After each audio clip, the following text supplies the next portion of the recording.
Hello, and we are here with another episode of my series about the Beatles. And today we are looking over Ringo Starr's new solo album that came out January 10th, about 2 weeks ago now. And this is Look Up. And we'll also be looking at the CD version here. And I do not yet have the vinyl version, but maybe soon. So, this was announced around last November, this album, so about 3 months ago. And it was Ringo's first official album release in a while. For the past 5 or 6 years, he's just been doing EPs. He did Crooked Boy. I remember EP3. I don't remember the rest of the names, but he did a few EPs. And he hasn't done a real official album in a few years, and I'm pretty sure his most recent one was Why Not? So he came back, 11 songs, and the thing about this album was he said he was going back to country, which is something he hasn't done since Be Coops with Blues in 1970, right after the Beatles disbanded. So he was heading back to country, and the thing about his 1970 album, Be Coops with Blues, is he had lots of famous Nashville artists recording on that. Very famous, good Nashville artists recording on it. And this is, at first, what we kind of expected here. A little bit of lower tier, not as popular guests on here, but still some who are somewhat well known in their own genres and as country artists. So first, let's talk about how this album started. So Ringo Starr had asked T-Bone Burnett, who he was working with and just like friends with that for a time. He asked him to write him a song, maybe two, just a song, and T-Bone Burnett ended up writing about 8, 9 to work on. So he turned it into a whole album, got participation from Billy Strings, T-Bone Burnett to produce it, and much more. So first, before we get into the songs, let's look at who is participating in the album. So obviously Ringo Starr, and he wrote 2 songs. He wrote You Want Some towards the end of the album, and the lead single, Time on My Hands. The rest were either written by other artists or he co-wrote. They were all brand new songs. So getting into who participated on this album, we have Billy Strings, Molly Tuttle, Lucius, I don't know if I'm pronouncing that right, obviously T-Bone Burnett, who I talked about. Then we also had Larkin Poe and Alec Cross. This was co-produced by Daniel Tation and Bruce Sugar, and produced by T-Bone Burnett. Thankful, the single, separately produced by Ringo Starr. So, the 2 singles, the lead single is Time on My Hands, followed a few weeks later by Thankful. These songs came out in mid-December, right before Christmas. Thankful came out a little after, Time on My Hands. And the thing about this single is Time on My Hands, as you'll find out in a few minutes, is my favorite track from the album. And yeah, I think is the most well-done track. Is the most well-done track. And the lyrics are the most meaningful, the instruments are great, his vocals sound good, so it's a little bit of a slower, and the rest of the album is almost the opposite style from that. It's like, kind of like, that song sounds like time was put into producing it and it was meant to be like more of a hit, while the others which are still good, were trying to be like just a group of people coming in and having fun, not highly produced. So the good thing about this album is it wasn't overproduced. It was produced on Lost Highway Records, that label. So it wasn't an overproduced album. So in that sense, it has a nice sound to it. Ringo Starr is mostly the only vocalist. We get backing vocals from Molly Tuttle on a few songs, and on Can You Hear Me Call, Ringo and Molly Tuttle go back and forth for most of the verses and bridges, and I think they sing together for parts of the chorus, and go through the song that way. So the album starts off with Breathless, a little bit of a faster kind of track.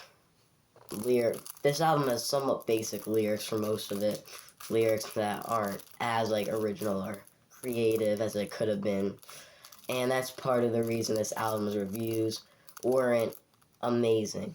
The album's reviews are falling right around like good, not great or not bad. They're around good, okay, listenable, I'll listen again, whatever.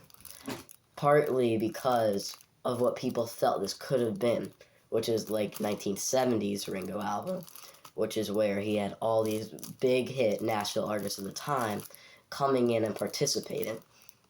So this felt like a little bit of a letdown to what people were expecting, especially how a few years ago, on his first few EPs, Ringo used lots of auto-tune and all these overproduced sounds to help his voice out and all that. And then on Crooked Boy, he stopped using that. And that's why Crooked Boy ended up becoming one of his biggest sellers in a years. Here's Crooked Boy, only 4 tracks. And even though Crooked Boy is only 4 tracks, I might still take it any day over this new album, Look Up. Now let's get deeper into the actual songs. So like I said, Breathless, it's okay, falls somewhere in the middle of my ranking on the album. If you want to see my official ranking, I did make a short video about it, and I uploaded that a while ago. So, Breathless was okay, a nice lead-off track, actually. I sometimes compare tracks to what spot they're in. So, like, A Day in the Life is one of the greatest closers of all time. If it weren't a closing track, I would almost, like, take the feel away of it. But the fade out, the iconic instrumental build-up, that makes Sgt. Pepper's an even better album. And Breathless, I feel like, was a great choice for an opener, as in Thankful was chosen to be the closer, which isn't one of my favorites from the album, but I think did its job and sent its message through. Look Up. So Breathless was featuring Billy Strings. So the second track, the title track, Look Up, which had the official music video made for it. Time on My Hands had a lyric video, but Look Up was the only one, an official music video. A pretty cool video. And the song just has, like, you could imagine the message, looking up, not looking down, keeping your eyes forward, always looking ahead to the future. And it's okay. They did a good job with it. I don't think it's better than Breathless, or even close to as good as Time on My Hands, but I think it gets by, and as a title track, not terrible. So the third track, Time on My Hands, was amazing, blown away. It was a great song. Came out as a single. That's why it was a little bit of a teaser, because people thought the whole album would be kind of like that, which would have been, I think, done actually better selling than this. But still, what can you expect? Ringo Starr has done so much that he is allowed to have a decent album here and there that's not amazing. All the way from his work with the Beatles to his 70s work, Ringo Starr and his all-star band, traveling, Rock and Roll Hall of Fame 2015. He was in with the Beatles 1988. So, the fourth track, which is actually one of my favorites, featuring Billy Strings, Never Let Me Go. Kind of basic, kind of like Breathless, style-wise, a little bit of faster, just a simple drum beat. Sounds almost like that kind of old.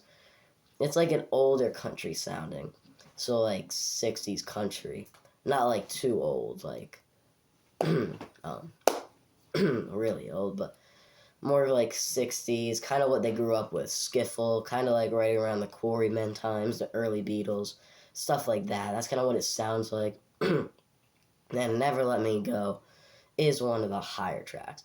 As for the next one, I Live For Your Love, featuring Molly Tuttle, this one has her on backing vocals, and she did a great job with vocals throughout the album and backing vocals, helping out Ringo there.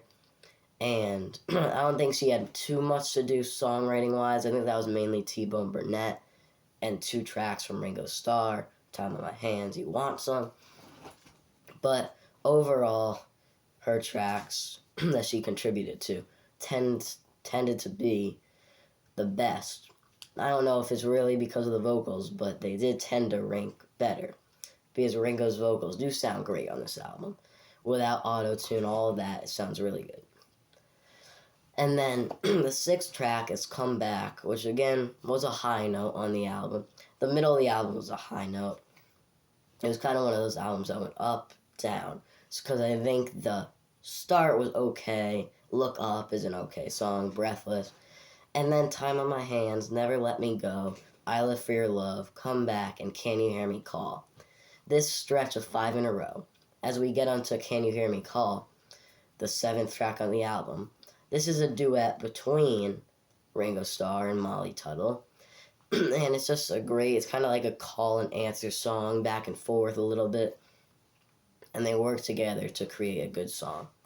And then this is where the album starts going kind of downhill to an end, which is starting with, I think I ranked this as the worst track. I wouldn't say there's a single bad song, but this song, some of them just kind of get a little repetitive, a little bland, a little boring. Lyrics aren't what they could have been, too original, too amazing, too creative. So this is Rosetta. It reminds me a little of like 70s Beatles, like during the Get Back sessions. Like this is a song that you would have seen during the Get Back documentary the Beatles were working on. It also reminds me of the song itself, Get Back, as in the beginning John Lennon says, "Sweet Rosetta, thought she was a blah blah blah," and then goes on. So it kind of reminds me of that. And it's a similar style. That one is featuring Billy Strings and Larkin Poe. Track 9 is You Want Some, written by Ringo Starr, the second track he wrote after Time on My Hands. So they're telling us he wrote this one solely, without any features. And he did okay with it. Obviously, he did way better with Time on My Hands. That's why it was chosen as the lead single. But You Want Some was a good track. It got by. And it just kind of fell in the mix, though, with the end of the album. String Theory. Now a strange little track featuring Molly Tuttle and Larkin Poe. So, Larkin Poe, he just really kind of added little bits onto each song.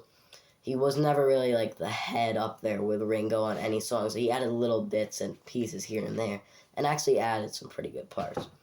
But String Theory, nice little track, good little guitar intro. The music-wise, it's a great song. And then it ends with Alison Krauss being featured with Ringo Starr on the closing track, Thankful, which we have been able to hear for about 2 months, a month and a half now, which is Thankful. This was released as the second single right after Time on My Hands. And I get the message and everything. Oh, it's okay. The song-wise, music-wise, rhythm, lyrics, not really lyrics, but rhythm-wise, and flow, beat, I think it's a very good song that way. And it really is great. So here it is. I still haven't opened it yet. Ringo Starr's new album, Look Up.